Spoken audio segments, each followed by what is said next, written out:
નમસ્કાર, આદા સમાચાર એન્કર પ્રાચી સાથે।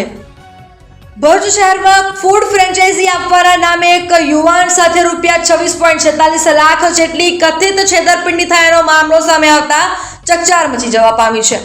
પિઝા અને પંજાબી વાનગીઓને કેફેની ફ્રેન્ચાઇઝી, નિશ્ચિત માસિક આવક અને નોકરીની લાલચ આપી અલગ અલગ તબક્કે મોટી રકમ ટ્રાન્સફર કરાવવામાં આવી હોવાનું ફરિયાદમાં જણાવ્યું છે। ભરૂચ શહેર એ ડિવિઝન પોલીસ મથકમાંથી મળતી માહિતી મુજબ ભારતીનગર વિસ્તારમાં રહેતા આશિષ નેલ્સન કુમાર ક્રિશ્ચિયન નામના 25 વર્ષીય યુવકે ફરિયાદ નોંધાવી હતી કે તેણે સોશિયલ મીડિયા પર કુલચા ક્રાફ્ટ અને વર્ધન કેફે નામની ફૂડ ફ્રેન્ચાઇઝીની જાહેરાત જોઈ હતી। ત્યારબાદ સંપર્ક કરતા ફ્રેન્ચાઇઝી વ્યવસાયમાં સારી કમાણી થતી હોવાનું અને કંપની સમગ્ર મેનેજમેન્ટ સંભાળશે તેવી ખાતરી આપવામાં આવી હતી।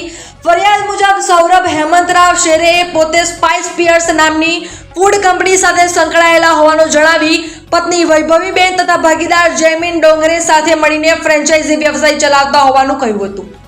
વર્ધન કેફે માટે ₹14 લાખ અને કુલચા ક્રાફ્ટ માટે ₹7.50 લાખ રોકાણ કરવાની વાત કરી દર મહિને ₹50,000 જેટલી નિશ્ચિત આવક આપવાનો વિશ્વાસ અપાયો હતો। આશિષે વિશ્વાસમાં આવી પોતાના પિતાના બેંક ખાતામાંથી અલગ અલગ દિવસોએ કુલ ₹21.27 લાખ જેટલી રકમ ટ્રાન્સફર કરી હતી। ત્યારબાદ આરોપીએ લેબરનો પગાર, દુકાન ભાડું અને એકાઉન્ટ ફ્રીઝ થવાનું કારણ આપી વધુ રકમની માંગણી કરી હતી। ફરિયાદ મુજબ આશિષે પોતાની સોનાની લકી વેચીને ₹4.23 લાખ પણ આપ્યા હતા। બાદમાં આરોપીઓનો સંપર્ક તૂટી જતા અને મોબાઈલ ફોન બંધ આવતા સમગ્ર મામલો કથિત છેતરપિંડીનો હોવાનું સામે આવ્યું હતું। ફરિયાદી અનુસાર ફ્રેન્ચાઇઝી, દુકાન ખર્ચ અને અન્ય કારણોસર કુલ ₹26.46 લાખ જેટલી રકમ લેવામાં આવી હતી। આ સમગ્ર કૌભાંડ અંગે ભરૂચ શહેર એ ડિવિઝન પોલીસ મથકે ગુનો નોંધાતા પોલીસે તપાસનો ધમધમાટ શરૂ કર્યો છે। પોલીસે આ મામલે મહિલા આરોપી વૈભવી શેરે તેમજ તેના સાગરીત જયમીન ડોંગરેની અટકાયત કરી રિમાન્ડ મેળવ્યા હોવાનું જાણવા મળ્યું છે।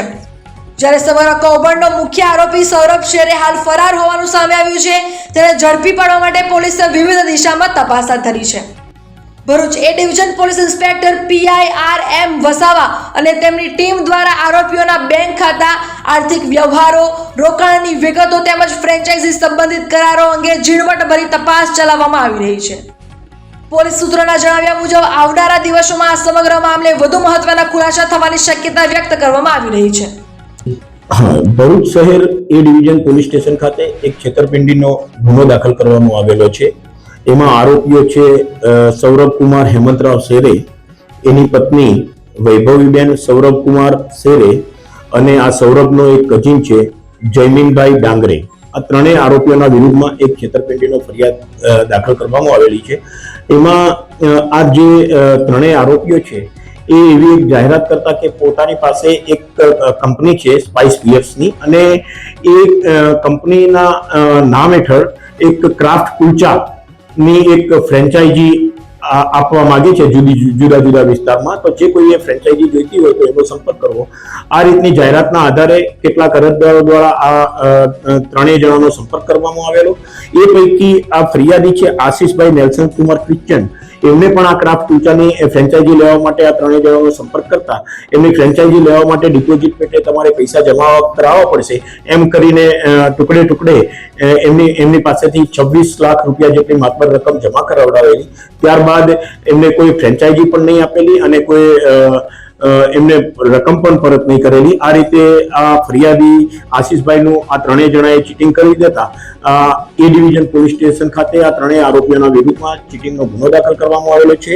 એ પૈકી ત્રણ પૈકી આ વૈભવી શેરે અને જયમીન ડાંગરેની એ ડિવિઝન પોલીસ સ્ટેશન ખાતે ધરપકડ કરવામાં આવેલી છે। એમના રિમાન્ડ મેળવીને આ દિશામાં આગળની તપાસ કાર્યવાહી હાથ ધરવામાં આવેલી છે। આ ઉપરાંત આ ત્રણેય આરોપીઓના વિરુદ્ધમાં 2 દિવસ અગાઉ એક હાર્દિક રોહિત નામના ફરિયાદીએ પણ ફરિયાદ આપેલી છે અને આ જ રીતે હાર્દિક રોહિત નામના ઈસમ પાસે પણ આ ત્રણેય જણાએ ₹8,51,000 જેટલી છેતરપિંડી કરેલી હતી। તો આ સિવાય પણ બીજા ઘણા લોકો સાથે છેતરપિંડી કરી હોઈ શકે છે। તો એ દિશામાં પણ પોલીસ આગળની તપાસ કરી રહી છે।